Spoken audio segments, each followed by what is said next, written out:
Assalamualaikum warahmatullahi wabarakatuh. Kembali lagi di channel As21.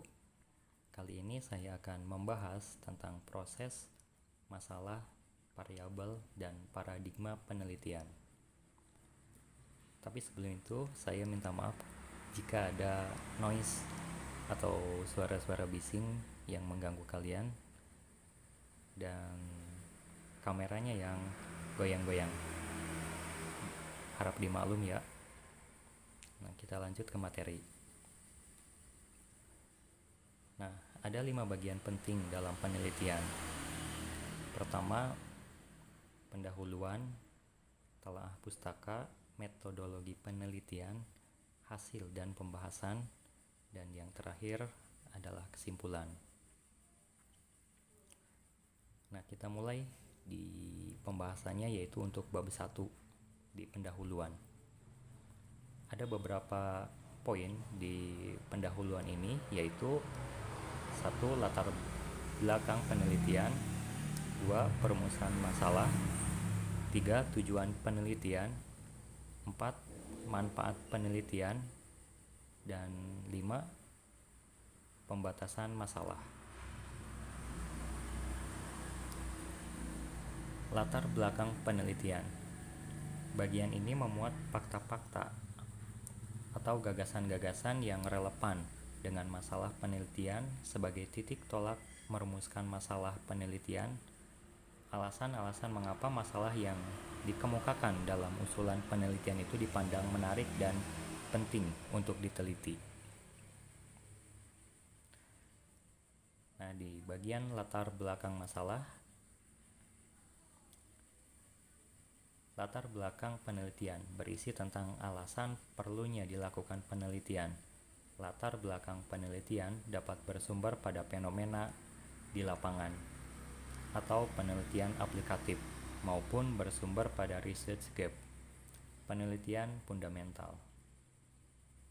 Untuk memperkuat alasan perlunya dilakukan penelitian harus didukung dengan data yang memadai. Dalam bagian akhir ditulis dengan penegasan topik yang akan diteliti, bukan judul penelitian. Mengapa sih kalian meneliti ini? Bisa tulis di kolom komentar ya. Lanjut ke penyajian latar belakang penelitian.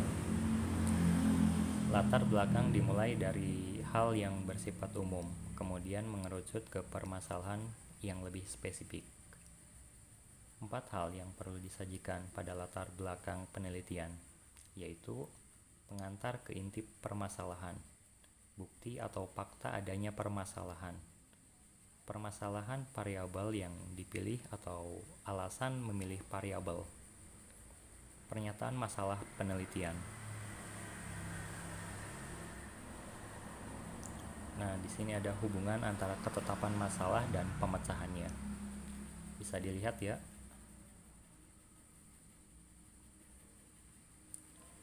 Selanjutnya, permasalahan yang baik. Pertama, bermanfaat. Kedua, dapat dilaksanakan. Kalau tidak dapat dilaksanakan, percuma kan kalian melakukan penelitian. Terus adanya faktor pendukung. Nah, tanpa faktor pendukung ini kalian tidak bisa meneliti. Nah, misalnya kalian bisa meminta data dari perusahaan atau lembaga yang akan kalian teliti, terus tersedianya izin dari pihak yang berwenang, misalnya dari perusahaan tempat kalian melakukan penelitian atau lembaga tempat kalian melakukan penelitian. Nah, sumber permasalahan dalam penelitian bersumber dari kehidupan sehari-hari. Pertama, yaitu fenomena gap. Fenomena gap ini adalah adanya penyimpangan antara pengalaman dan kenyataan. Terdapat penyimpangan antara rencana dan kenyataan. Terdapat pengaduan dan adanya persaingan. Nah, misalkan fenomena gap ini penjualannya turun terus selama misal 3 bulan berturut-turut. Nah, itu sudah termasuk fenomena. Tapi di bulan sebelumnya itu naik dan kemudian turun. Nah, itu ada masalah. Terus yang kedua, bersumber pada buku atau penelitian sebelumnya atau research gap. Adanya perbedaan hasil penelitian. Adanya konsep hubungan yang belum jelas. Adanya keterbatasan penelitian sebelumnya. Nah, biasanya kata-kata adanya keterbatasan penelitian dari penelitian sebelumnya itu biasanya ditulis di skripsi atau jurnal yang mungkin kalian baca itu. Nah, fenomena gap, kondisi seharusnya lebih rendah dibandingkan harapan. Terus kondisi seharusnya lebih tinggi dibandingkan harapan. Tapi kenyataannya yang seharusnya lebih tinggi malah mendapat lebih rendah, dan kondisi yang seharusnya lebih rendah tapi faktanya itu lebih tinggi.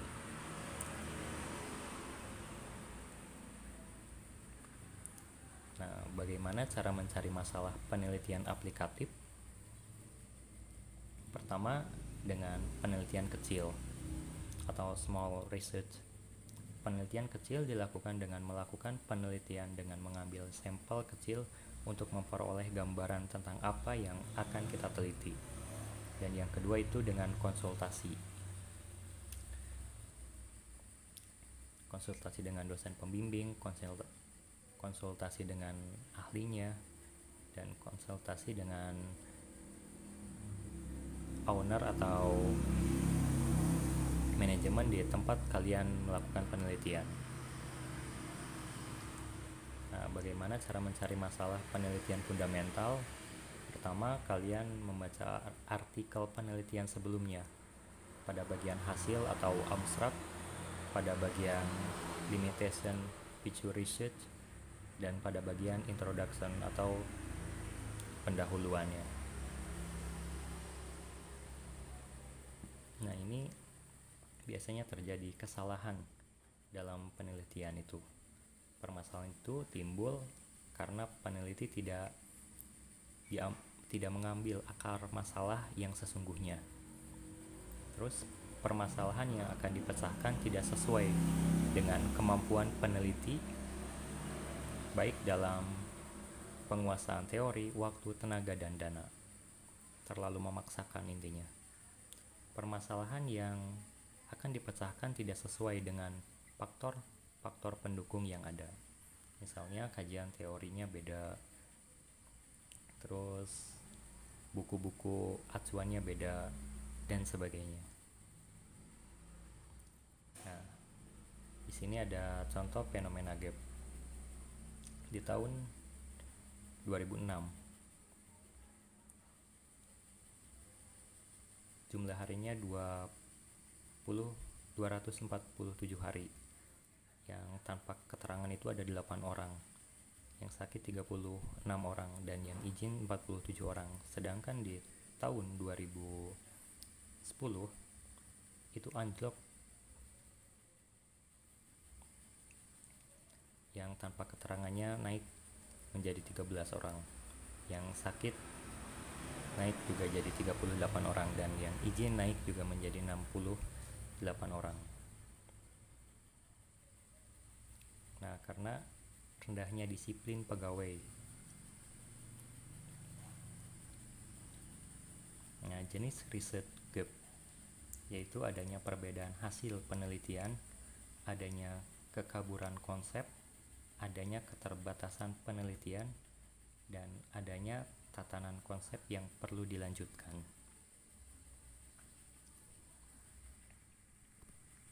Nah, dari mana sih kita bisa mendapatkan research gap? Seperti tadi disebutkan, yaitu pada bagian introduction biasanya berisi research gap penelitian yang ditelaah, terus pada bagian hasil penelitian, dan pada limitation feature research atau keterbatasan pada penelitian sebelumnya. Nah, di sini ada contoh research gap.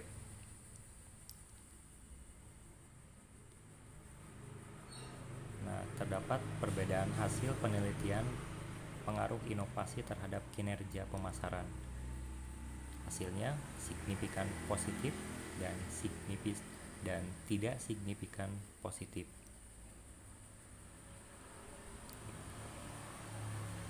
Nah, di Research Gap ini kalian harus mencari sebanyak-banyaknya jurnal pendukung buat mendukung atau buat pembeda dari skripsi sebelumnya dengan skripsi kamu.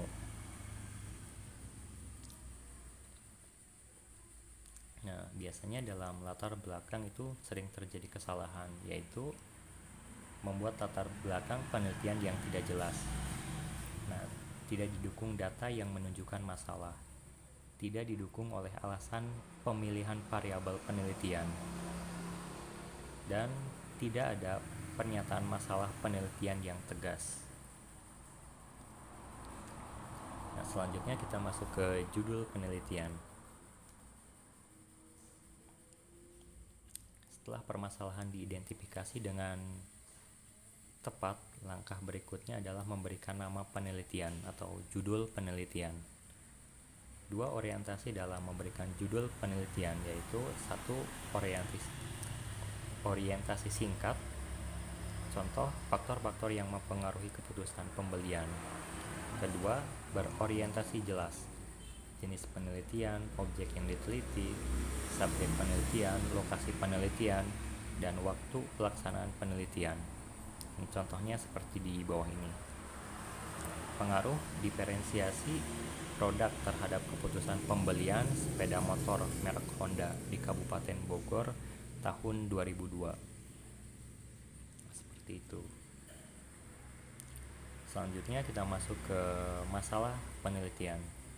Rumusan masalah merupakan intisari permasalahan yang akan diselesaikan dalam penelitian yang akan dilakukan. Masalah penelitian ditulis dalam kalimat pernyataan, dan sedangkan pernyataan penelitian dinyatakan dalam kalimat tanya.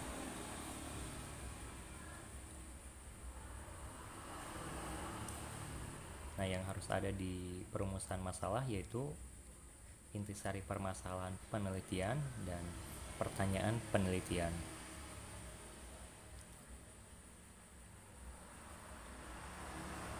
Nah, intisari masalah penelitian yaitu ada dua. Research gap. Yang pertama, tunjukkan adanya kontradiksi hasil penelitian sebelumnya atau ketidakjelasan konsep pada penelitian sebelumnya, sehingga mendorong dilakukannya penelitian. Dan yang kedua, fenomena bisnis. Biasanya ditunjukkan masalah yang ada pada objek yang akan diteliti. Kesalahan sering terjadi dalam perumusan masalah, yaitu ada 3. Bisa kalian baca ya.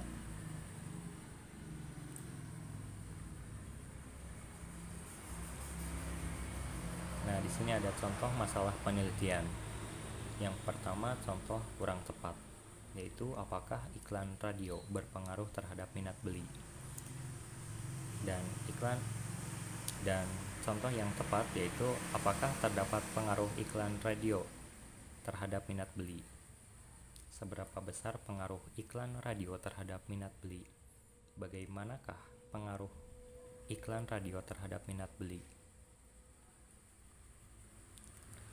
Terus setelah masalah penelitian ada tujuan penelitian.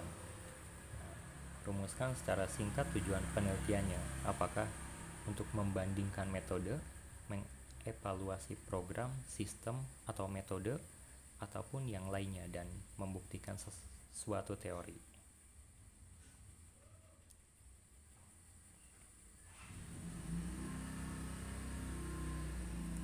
Nah, ada beberapa kesalahan yang sering terjadi pada penulisan tujuan penelitian. Pertama, tujuan umum tidak berkaitan dengan masalah penelitian.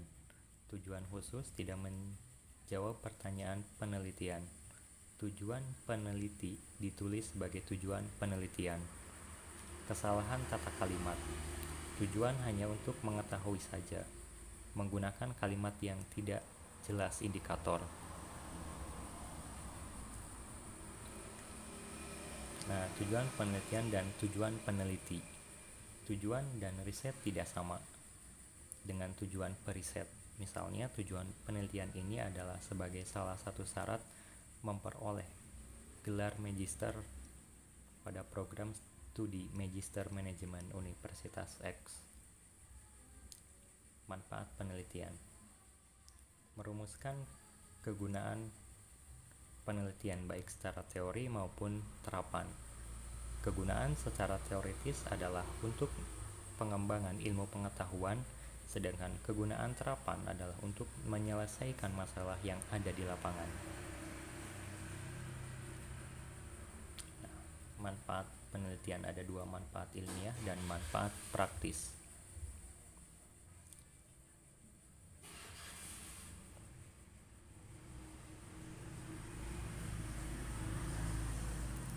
Nah, serta yang terakhir itu pembatasan masalah. Agar penelitian dapat mengarah ke inti masalah yang sesungguhnya, maka diperlukan pembatasan penelitian, sehingga penelitian yang dihasilkan menjadi lebih fokus dan tajam.